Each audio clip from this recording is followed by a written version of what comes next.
All right, are we ready? Shh, shh, shh. Okay, we are going to learn. Okay, gentlemen, ready? Yeah. Okay, we're gonna learn the last type of asymptote. So we've done vertical asymptotes, we've done horizontal asymptotes, we've done holes in the graph. Okay, the last type got hole punched, but it's called an oblique asymptote.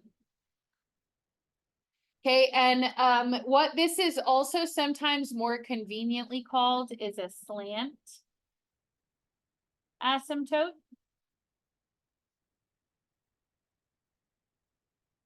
And so if you just remember, an asymptote is a line that your graph gets closer and closer and closer to.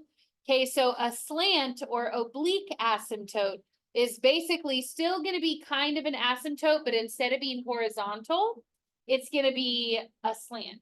Okay, so this is going to occur when the degree of the top is greater than the denominator. So it has to be a bottom. But it has to be by 1 power, and it should say that. Where can we write this in? Top is 1 greater than the bottom. Okay, so what I mean by that is like, look at number 1. Do you see how the top is an x2 and the bottom is an x1? Okay, that means that it's a bottom,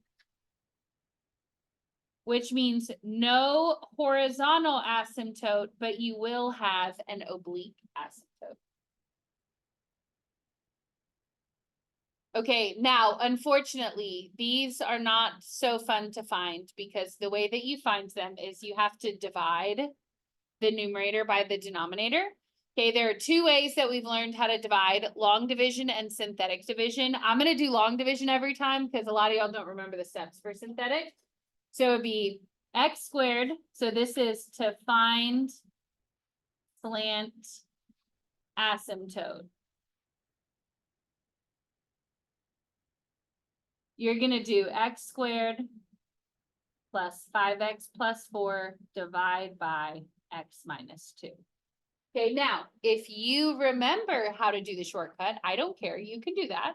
Okay, but I'm going to just show it in the notes by long division because remember, synthetic only works sometimes, long division works all the time. So first question, what would I need to times my x by to make it an x squared? Okay, so x times what would give me x squared? X, thank you. Okay, then my x times x is an x squared. My x times minus 2 is a minus 2x. Then remember, before I combine those rows, I need to change the sign. So it's going to go minus, plus, and now we're ready. The first 2 are x squared minus x squared. What happens there? Okay, as usual. And then 5 plus 2 more gives me how many? 5 plus 2 would be 7x plus 4 carries down. Okay, then I repeat, what would I need to times my x by to perfectly match a plus 7x? 7. Then I'll do 7 times x is 7x. What about 7 times minus 2?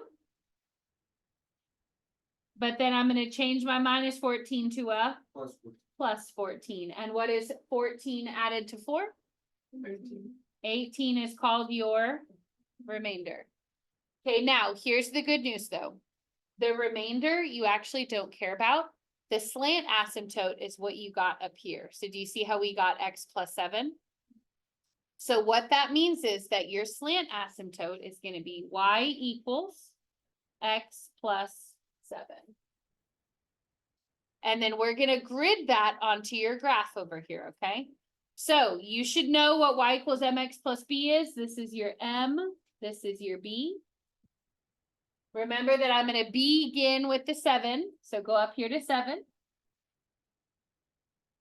And then remember that if your x doesn't have a number in the front, what does that mean the slope is?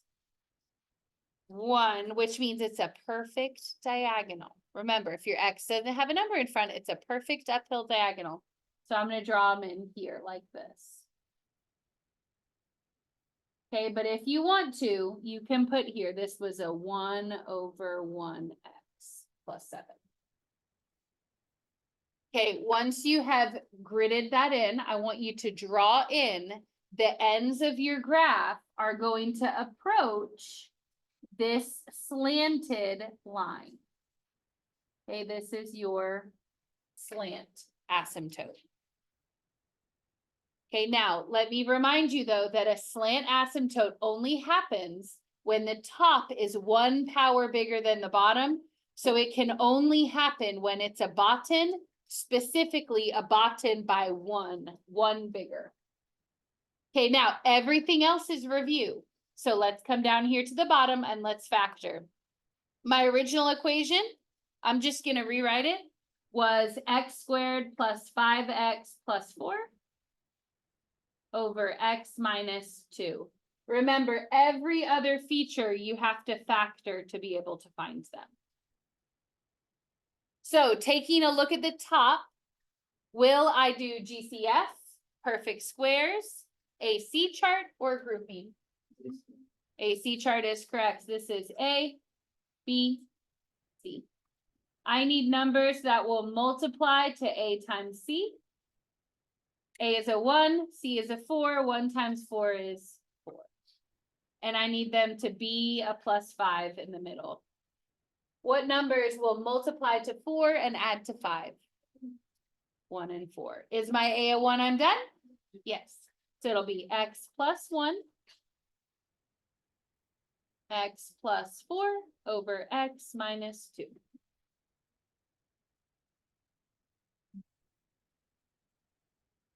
Okay, from here, is there anything that's going to cancel out? No. No. Then what will I not have in this graph? No. No holes, cross it out. Okay, vertical asymptotes come from x's that are left in the bottom. Do I have any? Yes. What do I have in x minus 2. 2? Then the vertical asymptote is going to be at x equals 2. X-intercepts are x's left on the top. Do I have an x left on the top? I have 2 of them. What are they? 1 and 4, then it's going to be x equals -1 and x equals -4. Okay, and then remember that both of those, this doesn't have the blank for it, so I'm just going to write it in. That'd be -1, 0 and -4, 0. And then my y-intercept is whatever x equals 0's partner is. And we'll have to find that in the table here in a minute. Okay, so in my calculator, I'm going to type in y equals. Okay, then remember, I only put the parts that didn't cross out, but if none of it crossed out, then I'm just typing in the whole thing. So on top, alpha x, I had an x plus 1 and an x plus 4. And then on bottom, we had an x minus 2. So it should look like that. Then we're looking for 0's partner, and I see it goes with -2. Okay. So now let's graph. Are we ready? Okay, take a look at your picture up here. The first thing I'm going to have you graph is x equals 2. Now, this is a vertical asymptote, which means your graph cannot touch this line.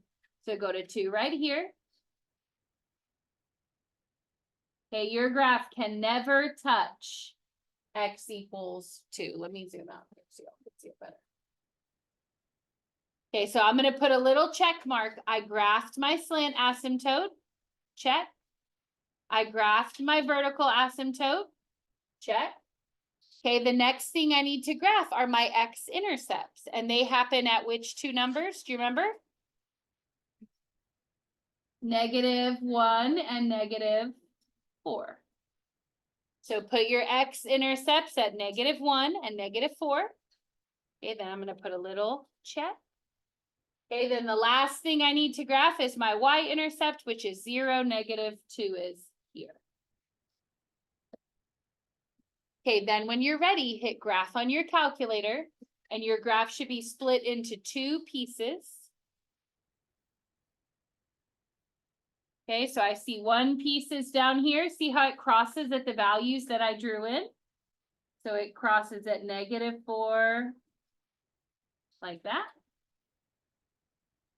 And actually, I'm realizing that the top piece of my graph is way up here. I'm gonna have to zoom out to see that.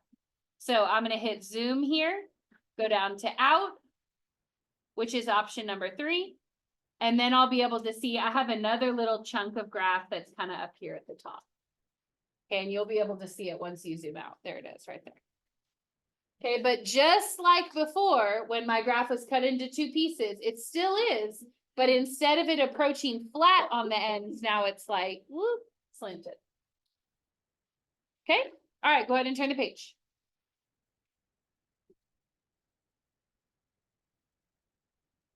Okay. Take a look at the next one. Is it a Bobo, a Botan, or a Betsy?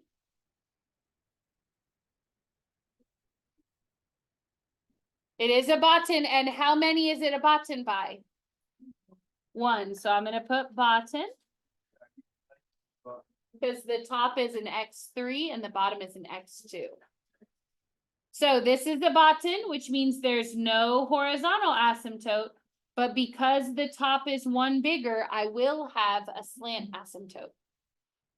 Okay, how do I find the slant asymptote? I have to do long division. So let's do it. We have X3 minus 4X2 minus 9X plus 36. Divide by X squared plus 4X plus 3, bless you. Okay, first question, once you have it written down, what would I need to times my X squared by to perfectly match an X cubed? 1 more X. Now, notice that because I have 3 things out here, I'm gonna have to times my X by all of them. So X times X squared is X cubed. X times 4X is a 4X squared. And X times 3 is a 3X. Before I combine those rows, what do I have to make sure that I do? Change the sign, so minus, minus, minus. -4 minus 4 more, how many is that? -8X squared. And then -9 minus 3 more, that'd be -12X. Carry down plus 36. Okay, next question. What would I need to times my X squared by to perfectly match a -8X squared? -8, very good. Okay, now I'm gonna save you a little bit of time. Okay, I could times the -8 here, blah, blah, blah, go all the way to my remainder, but did I need the remainder last time? No. No, this is the answer right here. So I'm just gonna put arrow, etc. Okay, because you don't actually need the remainder, we already know the slant asymptote. We don't need to keep going. So I'm gonna put up here, my slant asymptote is gonna be y equals x minus 8. Y equals x minus 8. And remember that a slant asymptote is gonna be the values that the ends of your graph get closer to when we do the graph. So this is the M, this is the B. Go to -8 is your y-axis point. And then remember that if your x doesn't have a number on it, that means that it's a positive 1/1, a perfect diagonal uphill. So it's gonna be here, here, here, here, here. So the ends of my graph should be curving off towards that line.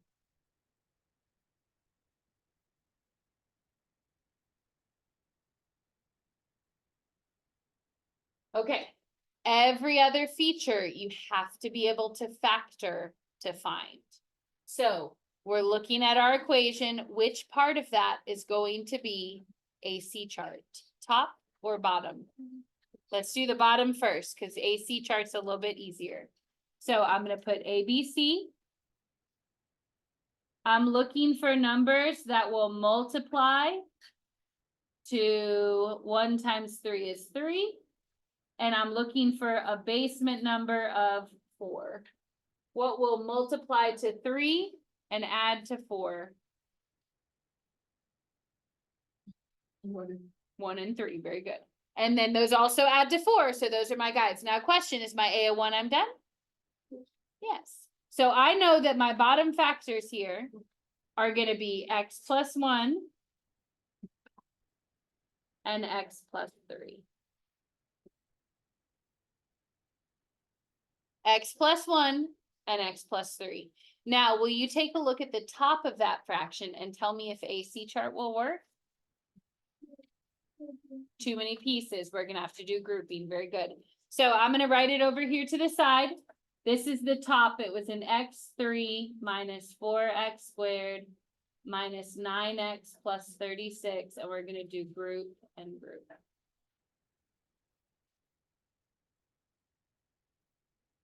Out of my first group, what can I take out? X squared is correct. Remember, my x squared comes out. And then what's left over from x cubed minus 4x squared? Very good. Okay, out of my second two, I have a minus 9x and a plus 36. What can I take out? Minus 9. Very good. And then when I take my negative 9 out, now my negative 9x is just an x. What about my 36 divided by negative 9? Remember, if these don't match, you know you messed up. Okay, they're supposed to match and they do. So I got x minus 4. Check, check. I'm going to list that as my first factor. And then my second factor comes from what I GCF'd out. So see how I have an x squared from here? And then a minus 9 from here. That's factor number 2. Now, when you take a look at your fraction, remember, you want all the pieces to be broken down. So x squared minus 9 can go one more time. How can I break it down one more time? Very good. So the square root of x squared is going to go to x and x. What's the square root of 9? Plus and minus 3. So the top of that is going to go to an x plus 3 and an x minus 3. Okay, like that. All right, now, remember, wholes come from factors that cancel. Will I have a factor that cancels? Which one? Okay, the plus 3's crossed out. That means that there's going to be a hole in the graph at x equals negative 3 or negative 3 comma something. And then remember, I'm going to find that something in the chart a little bit later. Okay, for my vertical asymptotes, those are x's left where? Top or bottom? On the bottom. Very good. Do I have an x left on the bottom? I have a plus 1, which means it's going to be x equals negative 1. Very good. X-intercepts are x's left on top. Will I have any? Okay, I have a negative 4 will go to a positive 4, and a negative 3 will go to a positive 3. But remember, for the x-intercepts, your y's are both 0. So I'm going to put, that's going to be 4, 0, and 3, 0. Okay, 4, 0, and 3, 0. Okay, then last thing is the y-intercept. Remember, that's always going to be 0's partner. So we'll put 0 comma something. Okay, then before we go to the calculator, I want you to draw the features that you can draw right now. So on your graph, okay, I'm super zoomed in, so I can't do it. But put dots on the x-axis at 3 and 4. Do that now. Negative 3 and 4. 3 and 4 both positive.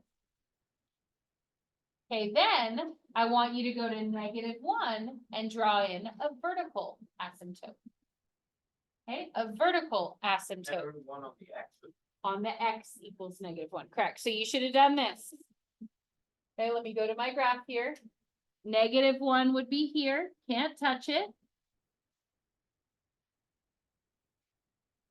And then 3 and 4 would be here. Okay, so you should have dots at 3 and 4. You should have x equals negative 1. Okay, from here, how am I going to find those y values? Go into my calculator. and type in what's left over. So in y equals, we're putting in x minus 4 on top and x minus 3 on top. On bottom, we have only an x plus 1. Notice that the x plus 3s, when they cross out, they don't get to go in the calculator anymore. You mean the X plus? Yes. Did I say the wrong thing? It says minus. Oh, okay, my bad. Okay, then hit second graph. Remember, we need two partners, 0 and -3. 0 goes with 12. Can somebody tell me what -3 goes with? Negative what? Oh, no, -21. Okay, we'll have to use our imaginations in graphing. All right, so ready? Okay, use your imagination. We're gonna be a little bit off the grid here. 0, 12 would be here. Okay, just draw it in about. Okay, it doesn't have to be perfect. And now look, before me even doing anything else, I know what's gonna happen because I see the asymptotes. I'm gonna go up towards the asymptote here. And then I'm gonna scoop down through 3 and 4 and then come out to the side. Okay, now if I want to check, go ahead and hit graph. Okay, but you should see that your graph does that little scoop. And then I'm gonna have another piece, look, way down here that we'll draw in just a second. See your right side? Okay, now for my left side, -3 is supposed to go with -21. So count back to -3 and then go way down here. We'll say it's down right there. Okay, and then I'm going to extend these lines so that I have a little bit more graph. Okay, but then your other piece is going to go down like this. Okay, so you have one piece of the graph way up here. And you have one piece of the graph down here, just like on your calculator.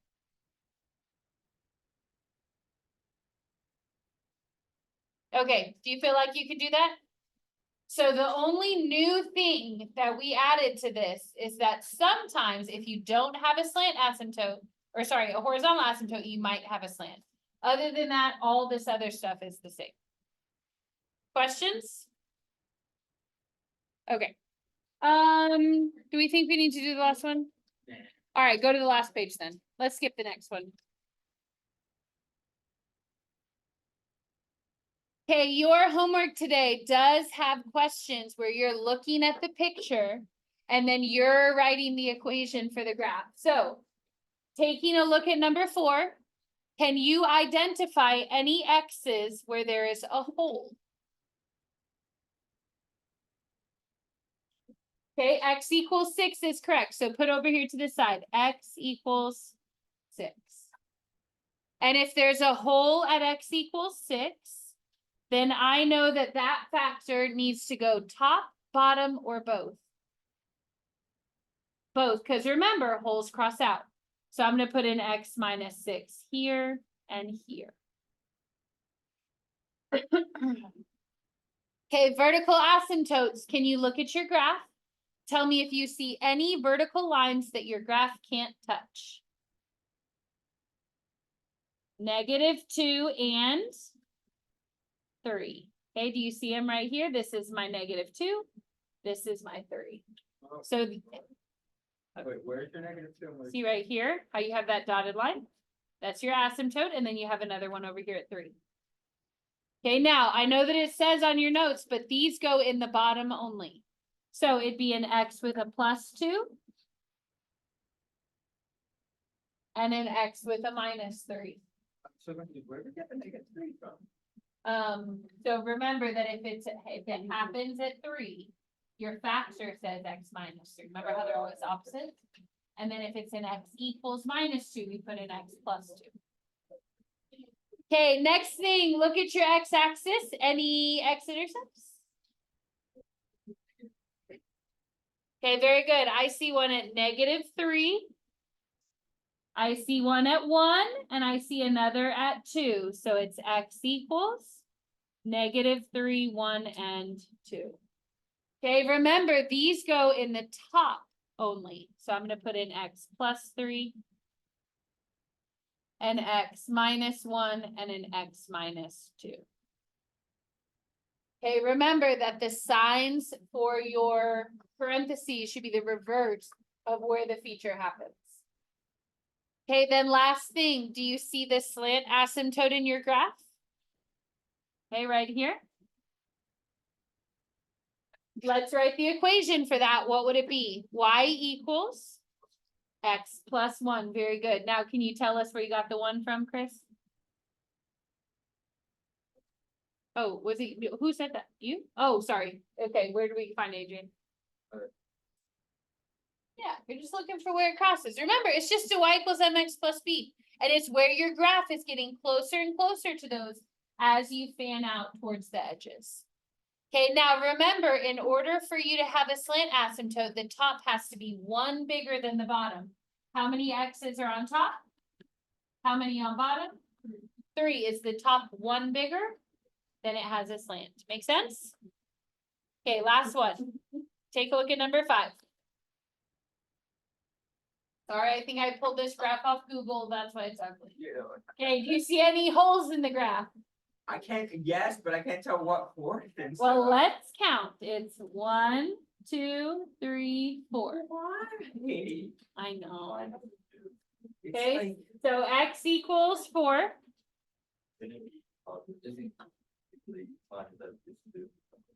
I think it'd be like 0.5 from the 2. I think the middle's 0.5. But you know, it's a great, I really don't know. You mean the middle? Like this is like half 1, 1.5, 2, 3, 4, Maybe. you know? Yeah, you're probably, it's fine. I already wrote the 4 and I wrote a pen. So, all right, now if the whole happens at x equals 4, what would the equation say? X plus 4? X minus 4. Okay, next thing I'm looking for is a vertical asymptote. This is a line up and down that your graph can't cross. Do you have one? Yeah, Okay, and what would it be here? negative 0.5. Good, -0.5. Okay, so write down x equals minus 0.5. Now, Why can't it be 0.5? because I said, and I will show you, I will show you. Okay, when I have minus 0.5, do you remember I put x plus 0.5? And then what do I have to do with the 2 on the bottom? Oh, you like put it on the outside? You slide it, yep. Okay, so remember that if it's 0.5, then I have to slide the 2, which means that's really gonna be a 2x plus 1. Okay, so I'm gonna cross the x plus 0.5 out, because really this is the correct version. Also, make sure when you slide the 2, you slide it to the front, but not outside of its parentheses. It still stays in the little huddle, okay? X-intercepts, do I have any? No. I think I have one right here, right? At x equals 2. Which means the parentheses would have said what? X minus 2. Okay, now, do I have a slant asymptote? Yes, so let's try to count what the equation would be. It'd be y equals 1x, and then this would be minus 1, and we'll say maybe 0.5. How do we have a slant again? You said what? Just look at the graph. So see how it has a slant. Oh, I thought you meant from the equation. That's what I did. Okay, I'm putting negative 1.5, we're approximating, but there's one thing that's wrong. How do I get an oblique asymptote? The top has to be what? 1 bigger, and when I look at my equation, I have 2 on top and 2 on bottom. What are we missing? Oh, the 4s. The 4s go bye-bye. That the 4s do go bye-bye, but that's fine. Huh? Okay, yes. Okay, look at the graph at 2. What type of root is that? It's a double, yes. What do you mean by? Because it does a bounce. And remember what a bounces do? A bouncer, Why are it's you squared. so excited? It's like connecting, you know? We already learned that. Very fun. Okay, you get it? Sure. So now the top is exactly 1 bigger than the bottom, which is what we wanted all on. Okay, good job. Get out your computers. Oh, yay, finally. Yes. Oh, yeah, that's fine. Will you just take the bathroom pass?